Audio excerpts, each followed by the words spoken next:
नमस्कार प्रिय विद्यार्थियों, आज हम बीए अंतिम वर्ष हिंदी साहित्य प्रश्न पत्र प्रथम अर्वाचीन हिंदी काव्य में कविवर जयशंकर प्रसाद द्वारा रचित कविता ले चल वहाँ बुलावा देकर का रसास्वादन करेंगे। यह कविता उनके लहर काव्य संग्रह में से उद्धृत है। कवि इस कविता के माध्यम से जीवन रूपी नौका के कर्णधार परमात्मा से यह निवेदन कर रहे हैं कि मुझे इस जगत के कोलाहल से, शोर शराबे से दूर एकांत में ले चलो, जहाँ मैं आत्मलीन हो सकूं, जहाँ मैं शांति और सुख प्राप्त कर सकूं। वे लिखते हैं, ले चल वहाँ भुलावा देकर मेरे नाविक धीरे धीरे। हे मेरे जीवन रूपी नौका के कर्णधार, मेरे जीवन की नाव को, इस नैया को धीरे धीरे मुझे भुलावा देकर ले चलो। जिस निर्जन में सागर लहरी, अंबर के कानों में गहरी, निश्चल प्रेम कथा कहती हो, तज कोलाहल की अवनी रे। कवि लिखते हैं, जिस निर्जन में सागर लहरी, जो एकदम निर्जन स्थान हो, शांति स्थान हो, वहाँ कोई शोर शराबा न हो, समुद्र की लहरें हो, और वे समुद्र की लहरें जो ध्वनि कर रही हो, उससे ये प्रतीत हो कि वे आकाश के कानों में अपनी गहरी और निश्चल पवित्र प्रणय कथा को कह रही है। यानी जहाँ हमें ये प्रतीत हो कि सागर की लहरें भी आकाश से बातें कर रही है और आकाश को अपनी निश्चल प्रणय कथा सुना रही है। ले चल वहाँ भुलावा देकर मेरे नाविक धीरे धीरे।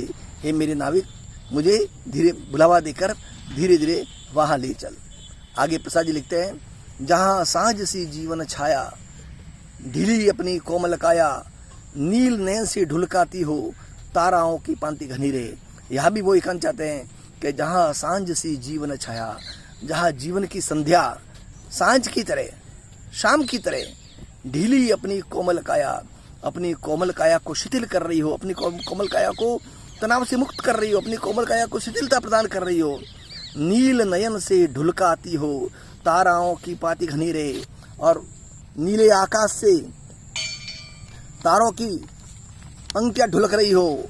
ये नीला आकाश नयन की तरह, और तारे उसमें करुणा के जल की तरह, करुणा की बूंदों की तरह नील नयन से ढुलकाती हो, ताराओं की पाती घनी रहे। नीले नयन से जहाँ जीवन की छाया संध्या के समान अपनी ढीली कोमल काया को शिथिलता प्रदान कर रही हो, और नीली नेत्र से, आकाश रूपी नेत्रों से ताराओं की पंक्तियों को ढुलकाती हो, करुणा से द्रवित होती हो। ले चल वहाँ भुलावा देकर मेरे नाविक धीरे धीरे। हे मेरे जीवन रूपी नौका के कर्णधार, मुझे भुलावा देकर ले चल। आगे कवि लिखते हैं, जिस गंभीर मधुर छाया में, विश्व चित्रपट चला माया में, विभुता विभूषी पड़े दिखाई, दुख सुख वाली सत्य बनी रे।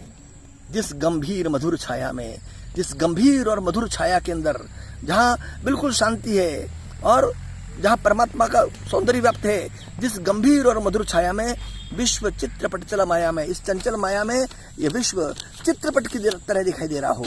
जैसे हम चित्रपट देखते हैं, उसी प्रकार इस संसार के सारे दृश्य जिस परमात्मा की विशाल छाया में चित्रपट की तरह प्रतीत होते हो। विभुता विभूषी पड़े दिखाई, और चारों तरफ जो विभुता है, जो सौंदर्य है, जो ईश्वर का सौंदर्य है, वो विभूषा, वो सौंदर्य हमें परमात्मा की तरह दिखाई दे। कहने का अर्थ ये है कि जो सृष्टि है वो सृष्टा के समान प्रतीत हो, ये जो रचना है वो रचनाकार की तरह प्रतीत हो। विभुता विभूषी पड़े दिखाई, जहाँ सृष्टि के सारे सौंदर्य को जब मैं निहारूं तो उसमें मुझे आपका ही आभास हो। दुख सुख वाली सत्य बनी रहे, जहाँ दुख और सुख की सारी बातें सत्य प्रतीत हो, या दुख और सुख वाली सत्य बातें बने। ले चल वहाँ बुलावा देकर मेरी नाविक धीरे धीरे। हे मेरे जीवन रूपी नौका के नाविक, तू धीरे धीरे बुलावा देकर मुझे यहाँ से ले चल। आगे कह रहे हैं, श्रम विश्राम क्षितिज वेला से, जहाँ सृजन करते मेला से। जिस एकांत में श्रम और विश्राम क्षितिज और वेला की तरह, जैसे क्षितिज जहाँ धरती और आकाश मिलते हुए प्रतीत होते हैं, उस क्षितिज की सीमा की तरह ही जहाँ श्रम और विश्राम का मिलन होता हो, जहाँ परिश्रम और विश्राम ये दोनों क्षितिज की सीमा की तरह मिलते हो, जहाँ सृजन करते मेला से, जहाँ श्रम और विश्राम मेले की तरह सृजन कर रहे हैं, मेले की तरह मिल रहे हैं। अमर जागरण उषा नयन से बिखराती हो ज्योति घनी रहे, जहाँ उषा रूपी नेत्रों से अमर जागरण का संदेश बिखराती हो वह सघन ज्योति। उषा अमर जागरण का संदेश देते हुए सघन ज्योति बिखेर रही हो, जहाँ उषा अमर जागरण का संदेश दे करके ज्योति फैला रही हो।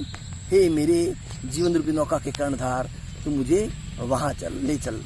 इस प्रकार से इन पंक्तियों में कवि जीवन रूपी नौका के खिवैया से, परमात्मा से, ईश्वर से यह अनुरोध कर रहा है कि मुझे शोर शराबे से, कोलाहल से दूर एकांत में ले चल, जहाँ मैं अपने आप में लीन हो सकूं, जहाँ मैं अपने आप में डूब सकूं।